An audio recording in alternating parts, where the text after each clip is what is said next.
nó có nhớ cả lo cả lẻ lắm cho con rau tụi chơi nó mà sủng rau nè cứ lú to đâu mà nhưng nó to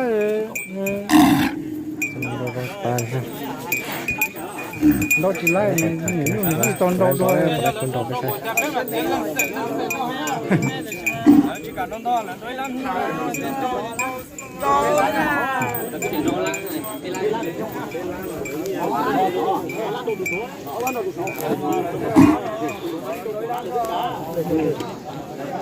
cứ rong tay rong thế rồi tụi nó nào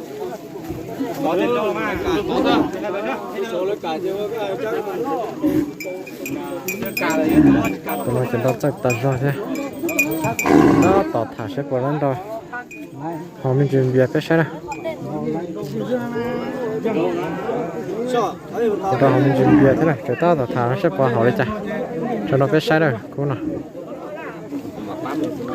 nói như từ đầu vàng cú tạt ra thế này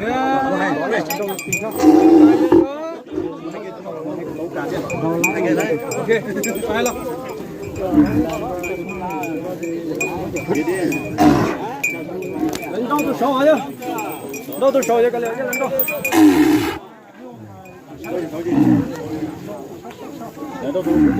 à đồ này mà đâu có chờ quá có chờ quá cứ chờ xong mà cứ chờ xong qua cái chờ là nên là ra các tụi nó cứ lòng khởi là tụi nó sẽ tới lọc cái kia thế cái này là tí cho tí tàu nó đâu nó ủa cực kia nữa tụi nó này nó cũng chuẩn bị được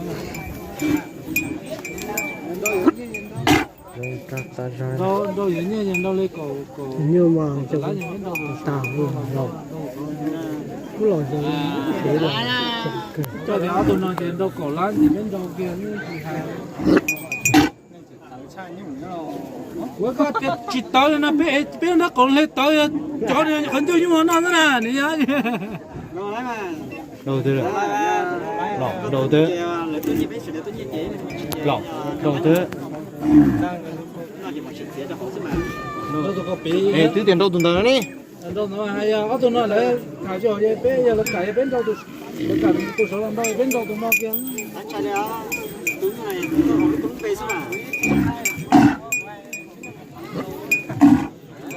cả lại như thế này nhìn thấy kênh cả đi có bị trâu có cả chứ là đến một phút đó cái đâu bị to anh nhà lên chạy đi tụi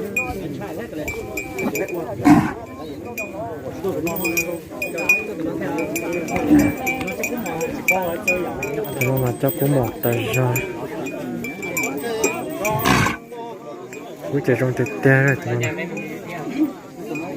rồi gì nhóc kia rồi nó thành cái cuốn đây nhưng mà chỉ này chỉ tao tự đi thôi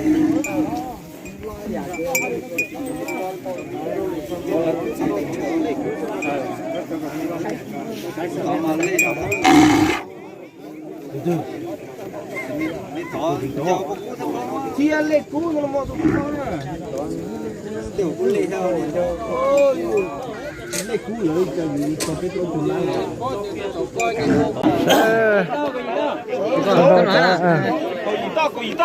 tụi này phải nhận tay mùa nhá gặp vui việc tụi này cái xe đòi chặt cái xe là cũng là cô cực kia thế này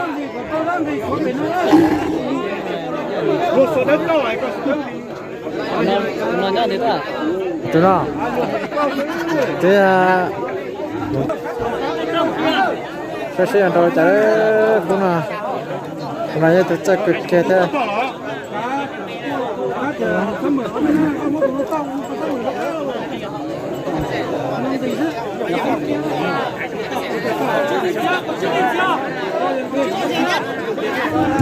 Sen đâu chả đó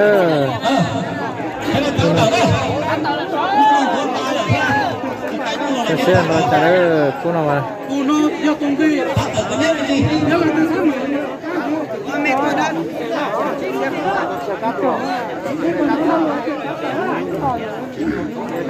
tôi phải chạy một từ rồi cha cho tròn tròn tròn phong như cái nhà nhỏ không phải nữa sẽ xem đo cha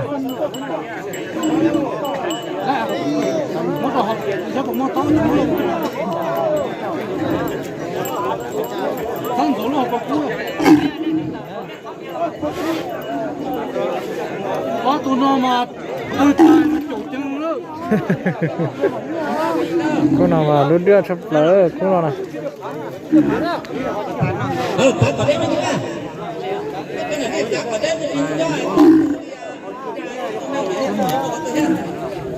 mòn được chơi mòn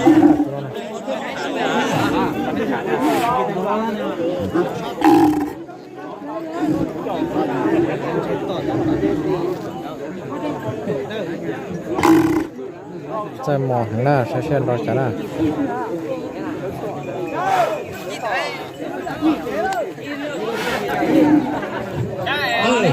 tôi muốn cho nó tỏ tê cho tỏ tê là nó cho chơi nó phải nói chơi thôi là cho nó tỏ là nó tung tiền tỏ cáo tao này cái tỏ cáo tao này cho tôi chơi thì nó đó là tỏ cáo tao cho tôi này sẽ xem đo chả cô nào đã một tuần đấy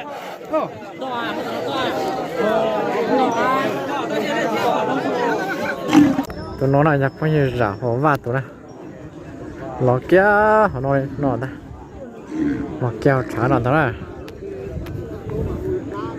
xe rồi trả đó trả nó trả nhau một trời đó chỉ đi chợ cũ thế nào tụi nó cũ trình tệ hay ta chỉ thằng đâu cái này mà bỏ cũ tệ á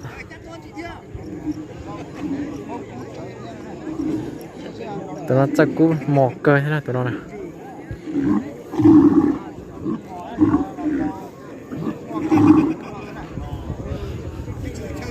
cha ăn ròn còn năng vui tụi này còn năng vui tụi tôi ít đồ kế tôi này sẽ ăn ròn chả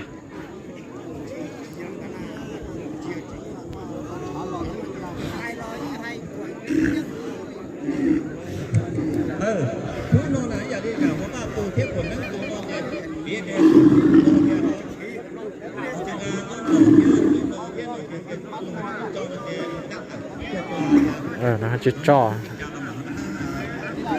tối tiền đó này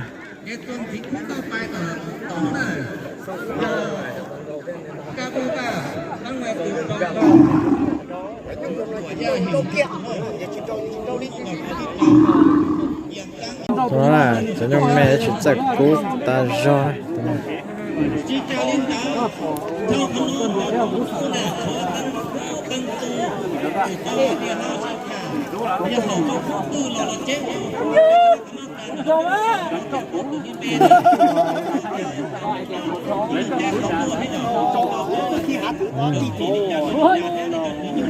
nó chỉ làm cái gì chân nữa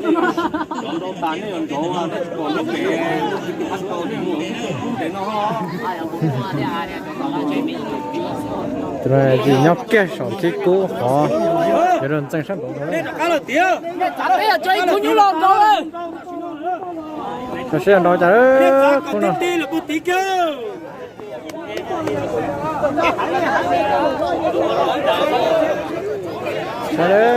xe nói chả đó cô nào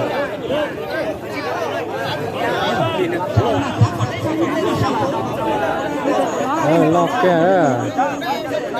xe nói chả cô nào